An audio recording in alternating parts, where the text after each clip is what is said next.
we need to understand the differences between the two types of current, AC current and DC current. AC, alternating current, is current that cycles back and forth rather than traveling in one direction. And normally, at our house receptacles, it's between 110 and 115 volts. That's what's supplied at a standard wall outlet.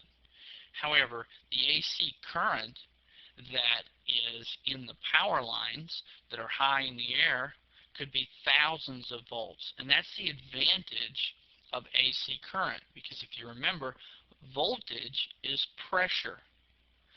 So what the power company does is they use AC current, which has tremendous pressure capabilities because they can increase the voltage to push it all over the world.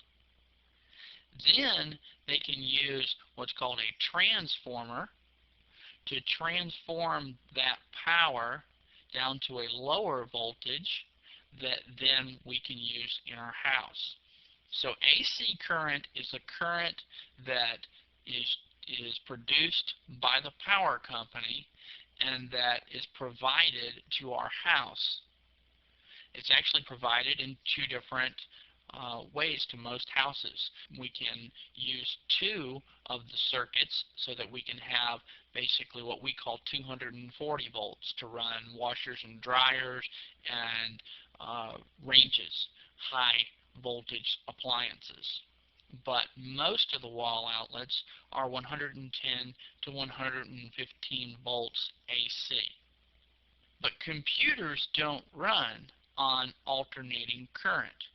Computers transform that current, or what's also called rectifying that current. In other words, they transform AC current to DC current. The DC current only travels in one direction. And this is the type of electricity that's also provided with batteries. But the computer power supplies are the first device that the AC current encounters when it comes into our computer. And the computer power supply transforms that AC current to a low DC current. Specifically, the computer power supply transforms AC current of 110 to 115 volts to DC current at 1.5 volts for some of the newer processors, to 5 volts for most data transfer, and then to 12 volts for most of the motors that are in the computer. The computer's power supply also houses a cooling fan, which pushes air around the computer to keep the systems cool.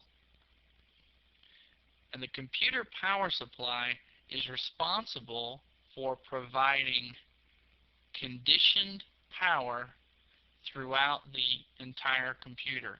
In other words, we'll talk about power conditioners a little bit later in this section, but the transformation of the AC current to a DC current is the first conditioning of power that we use within a computer, and the computer power supply transforms AC current to DC current so that all of the devices in the computer get what they need.